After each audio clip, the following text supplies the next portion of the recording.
爸媽離婚當天，我和弟弟同時選擇家屬，弟弟毫不猶豫選擇了開工廠的爸爸，而我只能選擇沒有工作的媽媽。沒想到1個月後，父親工廠破產，弟弟跟着爸爸四處流浪躲債，我卻跟着改嫁豪門的媽媽吃香喝辣。看着我的生活如此多姿，弟弟心生嫉妒，開着大運朝我撞來。再次睜開眼，我重生回到了父母離婚、兄弟分家的那一天。我還是那句話，現在廠子效益不好，只能養一個。林天身體弱跟着你，林浩身體壯實跟着我，還能幫把手。林國棟眼神躲閃，不敢看2個兒子。林國棟，你打得好算盘，聽說你那個廠子馬上就要拆遷了，你想把林浩留着享福，把病秧子扔給我，我告訴你沒门兒，我要林浩、林天給你。上一世就是在這個節點，他們互相推諉，不想要我，都想要嘴甜體壯的林浩，而我則被像丟垃圾一樣丟給了母親。結果父親拿着拆遷款去賭博輸了個精光，而母親卻在離婚不久後意外嫁給了本市有名的金融大鱷李振華。突然一個聲音打斷了所有人的爭執，我要跟媽媽，誰也別攔我。那一瞬間我明白了，重生的人不止我一個，林浩也回来了。林國棟愣住了，平日裡這小兒子不是跟自己最親嗎？林浩厭惡地看了父親一眼，轉頭對着柳如煙擠出一個發膩的笑。媽，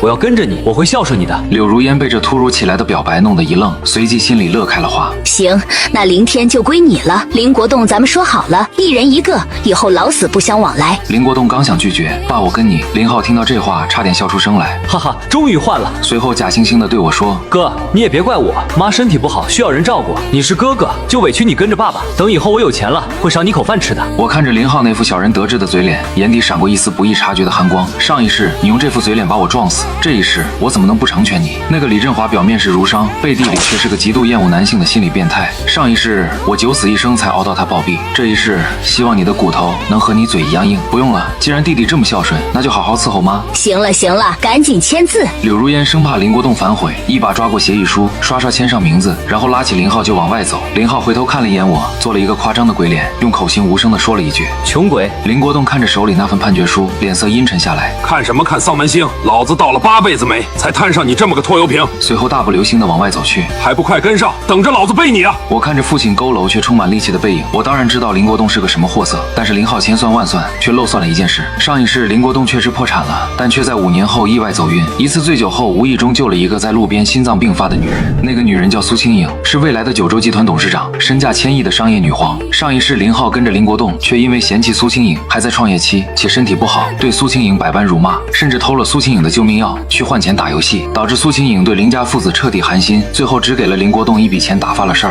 然而他們不知道的是，蘇清影需要的不僅僅是救命恩人，更是一個能懂他幫他的家人。那個位置你林浩坐不住，但我坐得穩。我和父親回到那只有1室1廳的小房間，滿地都是空啤酒瓶和外賣盒子，空氣中彌漫着一股宿醉的酸臭味。那間小的歸你自己收拾。林國棟指了指那個只能放下一張單人床的雜物間，然後一屁股坐在客廳，掏出手機開始打電話。喂，老王啊，今晚3缺1，来。掛了電話，林國棟眼裡的陰霾一掃而空，取而代之的是賭徒特有的亢奮。他在屋裡翻箱倒櫃，拿出他最後的積蓄。爸，你要出去？大人的事兒小孩少管，餓了冰箱裡有掛面。看着防盜門被重重關上，我輕輕笑出了聲。去吧，去輸吧。如果不把你輸到山窮水盡，你怎麼會去那個改變命運的大排檔借酒消愁？我沒有收拾屋子，而是走到客廳，拿起那份當天的報紙，目光鎖定了報紙角落的一則不起眼的新聞：九州科技瀕臨破產，女强人蘇清影遭遇信任危機，多名合夥人撤資。我看了一眼牆上的掛鐘，下午5點半。根據前世記憶，這一天的傍晚，蘇清影因為躲避討債的人，會獨自一人去一家名為老張燒烤的大排檔喝悶酒。我轉身走進衛生間，用冷水洗了把臉。爸，既然你那麼喜歡賭，那兒子就帶你去賭一把大的。這次賭的籌碼是未來20年的商業帝國。隨後我到了城東的老張燒烤，但是沒有進去，而是站在街角陰影處靜靜地觀察着。很快我就看到了父親林國棟，今天手氣極差，還沒到晚上就被踢出了局。此刻正坐在燒烤攤最外面的桌子上，點了一瓶最便宜的二锅頭和一盤花生米。都是那個掃把星害的，一離婚就收錢。就在這時，一輛黑色的奧迪 A6悄無聲息地停在了路邊，車門打開，一個女人走了下來，徑直走到角落裡一張沒人的桌子坐下。老板，10串羊肉，1瓶啤酒。我眯起眼睛，心想機会来了，但是不能直接上去搭讪。现在的蘇晴警惕性極高，任何刻意的接近都會被她視為別有用心。最好的切入點是讓林國棟自己撞上去。我裝作焦急的樣子，快步跑向林國棟。爸，你怎麼在這兒？家裡水管爆了。看到我的突然出現，林國棟一股無名火騰地冒了起來。爆了就爆了，找老子幹什麼？沒用的東西。他猛地站起來，揮手就要給我一巴掌。我假裝驚恐的後退，看似慌亂，實則已經計算好了角度，巴掌揮空了。林國棟的腳卻被凳子腿絆了一下，整個人不受控制地向後倒，正好撞向了刚剛端着酒瓶走過來的蘇晴。蘇晴根本來不及躲閃，被林國棟撞了個滿懷。蘇晴本來就虛弱的心臟被這麼一撞，臉色瞬間變得慘白，捂着胸口痛苦地彎下了了腰。哎呦，我靠！你没长眼啊！我的腰，你撞坏了我的腰，赔钱！周围的食客都围了过来，指指点点。蘇清影此時已經呼吸困難，冷汗如雨下，她的手顫抖着，想要去掏包裡的藥，卻被林國棟一腳踩住了包帶。裝什麼死碰瓷兒是吧？林國棟借着酒勁不依不饒。就在蘇清影意識即將模糊、感到絕望的瞬間，我猛地推開了滿身酒氣的林國棟，滾開！林國棟愣住了，你個兔崽子敢推我！我迅速蹲下身，一把拉過蘇清影的包，精準地從側面的夾層裡掏出一個白色的小藥瓶，熟練地倒出幾粒，捏開放進蘇清影的嘴裡，雙手穩穩地托着蘇清影的後背。沒事的，藥效馬上就上來，放鬆。蘇清影在模糊的視線中看到了一張清秀而堅毅的臉，在那一刻，周圍嘈雜的謾罵聲仿佛都退去了，只有少年掌心的溫度。幾分鐘後，蘇清影那口憋在胸口的氣終於順了過來。你是誰？抱歉，姐姐，那個醉鬼是我爸，今天的醫藥費我會賠給您的。不遠處的林國棟聽到賠錢2個字，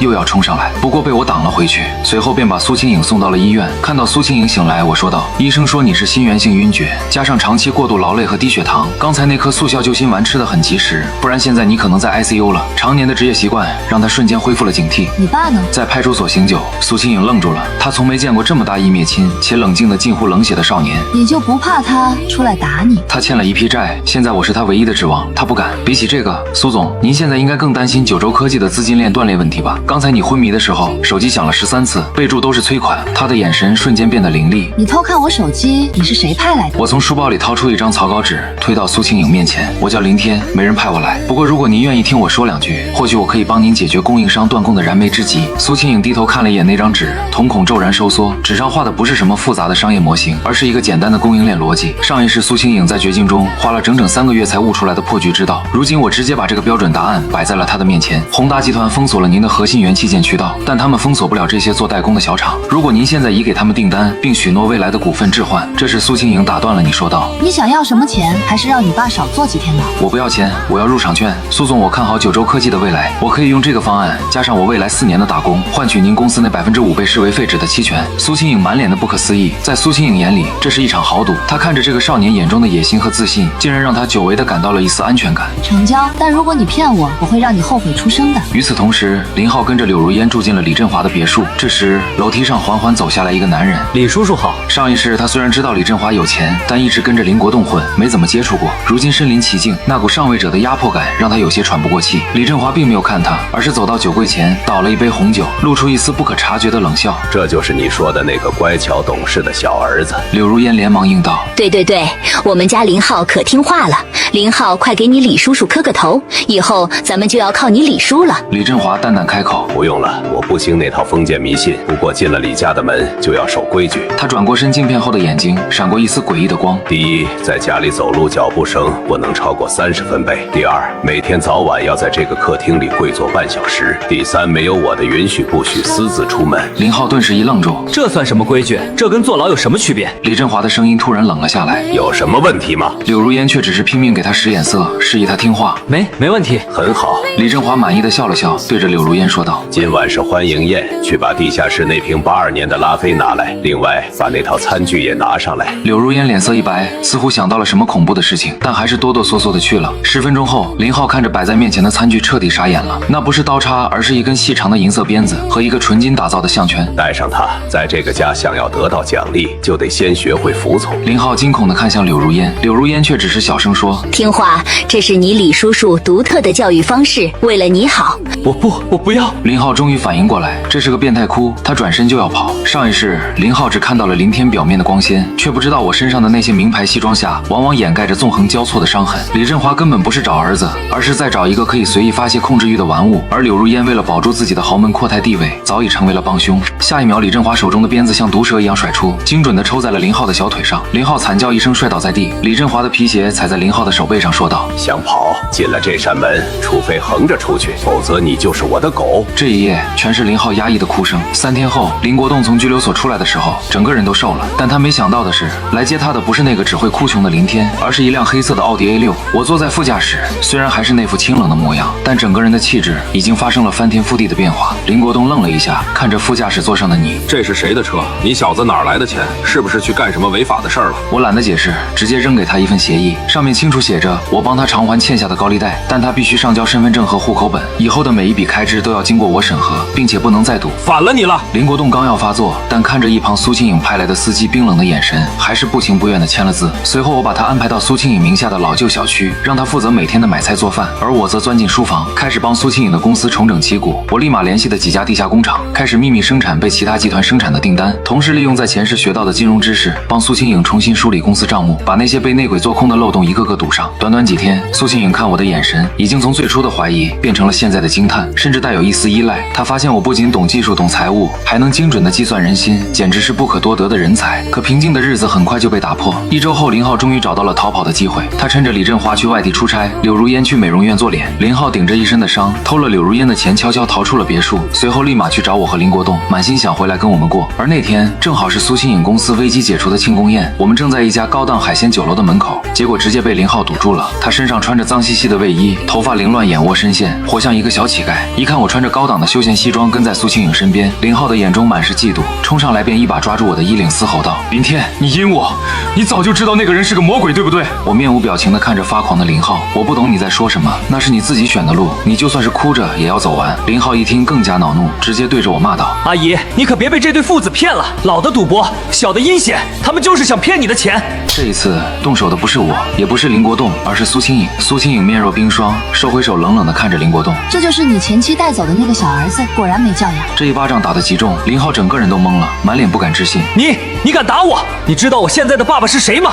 是李振華，信不信我讓他弄死你？”蘇清影聽到冷笑一聲，從包裡掏出一張名片，扔在林浩面前：“回去告訴李振華，我是蘇清影，如果他管不好他養的狗，我不介意幫他拆了他的狗窩。”林浩雖然不認識蘇清影，但看到周圍保安和服務員對蘇清影畢恭畢敬的態度，以及林國棟那副表情，他知道自己踢到鐵板了。林浩堅硬的不行，於是又開始打親情牌，哭着央求林國棟收留他：“爸，我過得好苦啊，李振華打我，媽也不管我，我想回來，我想跟你過。”林國棟一聽兒子哭，心立刻就軟了，但下一瞬間他想起你提醒過他，要是李振华知道他帶走林浩之後，肯定會報復他。在生存面前，那點廉價的父愛瞬間崩塌。林浩，你既然選了你媽，你就得聽你媽的話，你還是回去吧。林浩頓時滿臉不可置信，他看着曾經那個對他百依百順的父親，如今為了錢和安穩，卻像踢皮球一樣把他踢開。最後蘇清影厭惡地揮了揮手，幾個保安立刻衝上來，把林浩拖了出去。林浩一邊咒罵一邊被拖走。林天、林國棟，你們不得好死！我會回來的，我一定會讓你們後悔的。一轉眼就過了5年，這5年來，我不僅幫蘇清影肅清了公司的內鬼，還利用前世的記憶，精準壓住了移動互聯網、新能源和人工智能這3個風口，讓九州科技的市值翻了整整50倍。蘇清影也一躍成為國內首富，而我也成為了九州科技集團副總裁，被商界尊稱為九州太子爺。而如今的林國棟也過上遛鳥喝茶、揮金如土的日子，雖然依舊沒什麼本事，但也被尊稱為林老。只不過他此時最怕的人變成了我，只因他所有的開支大權被我牢牢掌握。而另一邊，這5年裡，林浩則過着水深火熱的日子。李振華根本沒把他當人看，不僅對他動輒體罰，還把他當成出氣筒。而柳如煙更是為了自保，對他不管不顧，甚至聯合李振華一起罵他是掃把星。大一那年，還因為在學校偷錢還賭債被開除。李振華知道後，氣憤地把他趕出了家門，斷絕了一切經濟來源。柳如煙雖然偷偷塞給他幾萬塊錢，但也被他在賭場輸了個精光。現在的他背着幾十萬的高利貸，躲在海城最亂的地下街區，在黑網吧靠騙人為生。這天，林浩正在網吧上網，不料卻在屏幕上看到我破百億的新聞。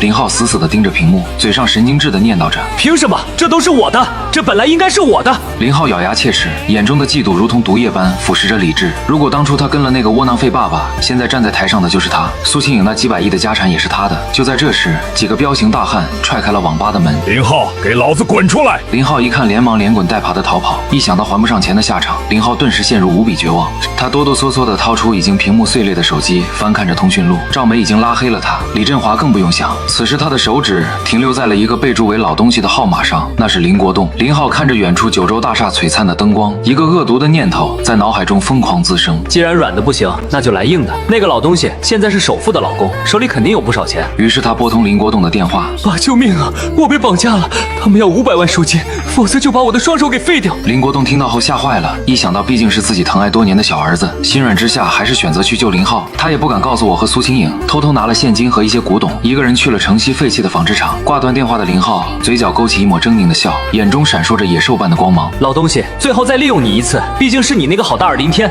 把我逼成这樣的。等林國棟匆忙趕到紡織廠時，林浩正被綁在一把破椅子上。林國棟看着3個拿着鋼管的紋身大漢，連忙說道：“各位大哥，有話好說，錢我帶來了，別傷害害我兒子，這是幾十萬現金和古董花瓶，花瓶能值好幾百萬。你們放了林浩，這些都歸你們。为首的刀疤臉戲謔地打量着林國棟，一腳踹飛了林國棟。我們查過了，你老婆是蘇清影，這才幾十萬，你打發叫花子啊？我真的沒那麼多錢啊，家裡的錢都是林天管着的。就在這時，一直被綁在椅子上的林浩突然解開了繩索，站起來，走到林國棟面前。林浩看着這個滿身泥漿的父親，眼神像是在看一條死狗。爸，你太讓我失望了，我不是跟你說了嗎？要500萬現金，你拿個破花瓶糊弄誰呢？林國棟頓時老淚縱橫。你們是一夥的，林浩，我可是你親爹，你怎麼能聯合外人來坑我？我是為了救你才來的。聽到這話，林浩憤怒地一把抓住林國棟的衣領，說道：你要是真把我當兒子，5年前為什麼不帶我走？為什麼要把我留在那個魔窟裡？你知道我這5年是怎麼過的嗎？為首的刀疤臉不耐煩地說道：老頭，把你手機拿出來，給那個林天打電話，讓他送錢來少1分，我就剁你1根手指頭。此刻林國棟看着眼前這個面目全非的兒子，他顫抖着掏出手機，死死地攥在手裡。不能打給小天，這事兒不能把他牽扯進來。這一刻，這個窩囊了一輩子的男人竟然生出了一絲骨氣。他知道林浩已經沒救了，如果把林天叫來，會毀了林天，也會毀了蘇清影。林浩聽後，臉上露出狠色，當即舉起木棍就要往林國棟頭上砸。就在這時，倉庫的大鐵門突然被一股巨大的力量撞開，2輛黑色的越野車像鋼鐵猛獸一樣衝了進來，刺眼的大燈瞬間將倉庫照得亮如白晝。還沒等林浩幾人緩過神來，就被趕來的一群保鏢按在了地上。我拿着一把黑傘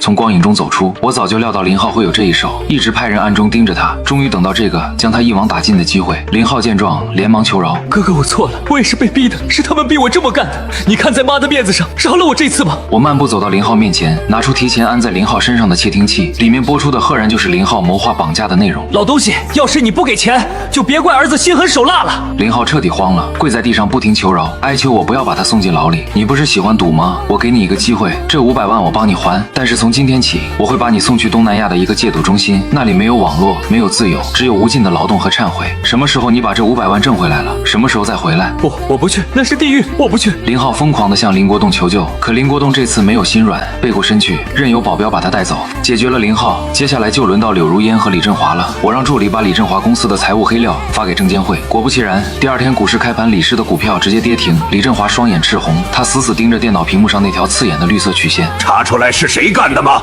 秘書結結巴巴地回答：董事長，消息源頭是從境外服務器發出來的，根本查不到。但是有一家做空機構提前1周就建立了大量空單，獲利最大的是9州科技旗下的一個風投基金。李振華瞳孔驟縮。林天，那個蘇清影身後的影子。一股寒意順着他脊梁骨直衝天靈蓋。隨後幾天壞消息像雪片一樣湧向李振華，銀行抽貸供應商鬧事工地停工，他徹底崩潰了。回家後把所有怨氣都撒在柳如煙身上，對他又打又罵，還提出了離婚。柳如煙這才慌了，他失去了豪門太太的頭銜，又聯繫不上林浩，絕望之中，他看到了財經雜誌上我的照片。當他知道我已經身價100億時，眼中瞬間迸發出貪婪的光芒。於是他跑到9州科技總部大鬧。一進大廳，柳如煙一屁股坐在地上，拍着大腿哭嚎起來。大家都來看看9州科技的大老板林天，把親生母親扔在外面不管啊，不孝子啊！周圍的員工和來訪的客戶竊竊私語。柳如煙眼見看着圍觀的人越來越多，心裡暗喜，他就是要把事情鬧大，只要輿論起來了，我為了面子也得把他供起來。就在這時，蘇清影從電梯裡走了出來。誰在鬧事？柳如煙一看到蘇清影，指着蘇清影的鼻子罵道：就是你這個狐狸精，是你教唆林天不認我，你搶了我老公，又搶了我兒子。蘇清影看着柳如煙面前，眼中沒有憤怒，只有深深的憐憫和鄙夷。柳如煙5年不見，你還是這麼上不了台面。蘇清影，你別得意，我是林天的親媽，只要我活着1天，他就是我兒子，這是法律規定的。但萬萬沒想到，這次站出來反駁他的竟是林國棟。林國棟不再是當年那個窩囊廢，他挺直腰板，當着所有人的面揭穿了柳如煙當年嫌貧愛富以及林浩綁架他的事兒。當年離婚協議說得清清楚楚，林天歸我，林浩歸你，從此老死不相往來，這是不是你親口說的？而且當時你看我窮，看我有債，看小天身體弱，是個拖油瓶，你帶着林浩歡天喜地的去嫁豪門，把我們父子倆像垃圾一樣扔掉。那時候你怎麼不想着你是他媽？柳如煙被這突如其來的話語搞得不知所措。林國棟又上前一步，還有你那個寶貝兒子林浩，前幾天綁架我，還要殺了我，這事兒你知道嗎？你當然不知道，你只顧着自己在豪門裡享福。現在李振華倒了，林浩進去了，你沒人吸血了，想起來還有個大兒子了。柳如煙做人不能太無恥。圍觀的群眾聽後紛紛聲討起柳如煙，柳如煙徹底沒了臉面，只能灰溜溜離開。隨後我派人起訴李振華商業欺詐，又讓債權人去追討柳如煙名下的私房錢，徹底斷了2人的生路。而另一邊被送到東南亞的林浩並沒有悔改，甚至為了生存變成了一頭吞噬同伴的惡魔。他靠着出賣同胞，一步步爬上了園區主管的位置。還被當地的老大收為義子，改名叫凱文。2年後，他整容成混血的樣子，以紅河資本執行總裁的身份回到了海城。這次他回來的目的很簡單，就是要報復我，毀掉九州科技，把我拖入地獄。林浩先是派人悄悄吸納九州科技的股份，接着聯合媒體造謠說九州科技竊取用戶隱私，最終導致公司股價跌停。而董事會的老股東也被他策反，要求召開股東大會，集體聯合股東們罷免我這個副總裁。林浩滿臉得意地出現在會議上，蘇清影知道後當場急火攻心，結果舊疾復發，被送往醫院。林浩以為他贏定了，他站起身走到我面前，壓低聲音，用只有2個人能聽到的聲音說道：“哥哥，看到了嗎？這就是跟我作對的下場。如果你現在就跪下來求我，或許我心情好，會給你們留條活路。”你慢慢抬起頭，眼神不再是平日裡的冷漠，而是一種仿佛來自深淵的死寂。你是不是覺得你贏定了？林浩張開雙臂，展示着身後那些已經被策反的股東。難道不是嗎？你供應鏈和資金鏈都斷了，連你的主帥都倒了，你拿什麼跟我鬥？可他不知道，我早早就做了準備。我轉身對身後的秘書說道：“通知所有媒體，3天後九州科技將召開全球發布會，我會親自回應所有質疑。”林浩咬牙切齒的冷笑：“那我就拭目以待，希望到时候你的膝蓋能像你的嘴一樣硬。”3天後，海城體育中心座無虛席，台下的記者同行，甚至還有不少憤怒的用戶，將整個場館擠得水泄不通。網絡直播間的人數更是突破了5000萬，所有人都在等着看九州科技如何收場，或者說如何謝幕。我獨自一人走到了舞台中央，冷冷地掃視全場。紅河資本切斷了我們的芯片供應，甚至造謠我們竊取隱私。他們以為沒有了國外的技術，我們就是一堆廢鐵。他們以為只要卡住脖子，我們就會跪地求饒。可惜他們算錯了一件事。隨後我打了個响指，我身後巨大的屏幕突然亮起，一張複雜且精密、充滿了工業美感的芯片架構圖。介紹一下，這是天問九州科技自主研發，採用全自主架構，由国內4家隱形冠軍企業聯合代工生產的7納米製程芯片。林浩看着我發布會上展示最新研發的劃时代芯片技術，臉色頓時煞白。他猛地站起來說道：“不可能，絕對不可能！國內的芯片技術明明還落後好幾代，那些代工厂明明都是些做低端貨的，你是從哪裡变出來這些東西的？”他不知道的是，我利用前世的信息差，早在5年前就投資了那些未來會成為行業巨頭的小作坊，並提供了關鍵的技術圖紙。這5年的蟄伏，就是為了這一刻的爆發。下一刻，台下爆發出了雷鳴般的掌聲和歡呼聲，直播間的彈幕更是被满屏的九州威武刷屏。誰也沒想到，我竟能知此地而後生。緊接着，我又在屏幕上放出了林浩的一系列罪證：賭博的照片、綁架林國棟的錄音、在東南州虐待同胞的監控視頻，還有權威機構的 DNA 檢測報告，證明凱文就是林浩。林浩見狀徹底崩潰，他當即就想跑，卻被早已等候的警察逮捕。隨着林浩被押走，紅河資本的股價全面崩盤。這場商業戰是我贏了，而醫院裡的蘇清影也平安醒了過來。之後我去看守所看過林浩一次，那時的他行銷鼓勵早已沒了當初的囂張。我告訴林浩，柳如煙瘋了，那個老太婆瘋了，關我什麼事？她就是個廢物。當初要不是她沒用，我會落到今天這個地步。她是為了你瘋的。隨後我從口袋裡掏出一張照片，照片裡的柳如煙穿着精神病院的条紋服，手裡抱着一個破枕頭，正在傻笑。我緩緩說道：“你被抓的那天，她去警局鬧，想替你頂罪，結果警察告訴她，你在東南亞的時候，為了換取2000塊錢的賭資，把她的身份證信息和家庭住址賣給了當地的詐騙團夥。那些騷擾電話、恐嚇信，甚至是後來把她逼上絕路的那些債主，其實都是你引來的。”起初她還不信，對着警察說她兒子最孝順，不可能幹這種事。直到警察給她聽了那段錄音，她聽完錄音當場就吐血了。醒來後就整天抱着那個枕頭，說那是剛出生的你。她還說她的林浩還小，還沒長大，還沒變壞。林浩的瞳孔剧烈收縮，呼吸變得急促，徹底崩潰了。他用頭撞玻璃，嘶吼着讓我殺了他，可我卻冷冷一笑，死太容易了，活着在悔恨中度過餘生，才是對他最大的懲罰。很快1年過去了，在這期間，我遇到了願意攜手共度一生的愛人葉清歡。婚禮現場上，賓客雲集，商界巨頭蜂擁而至。林國棟穿着西裝上台致辭。很多人都知道我以前是個混蛋，好賭沒本事，還差點毀了這個家。但是我這輩子做的最正確的一件事，就是生了個好兒子。是他在我最爛泥扶不上牆的時候沒有放棄我，是他把他那個傻爹從泥潭裡拽了出來，洗乾淨，穿上新衣服，推到了陽光下。林國棟說着，淚水忍不住流了下來。我上前給了他一個擁抱，道了一句謝謝，不僅是為了今天，更是為了這麼多年來他遲來的父愛。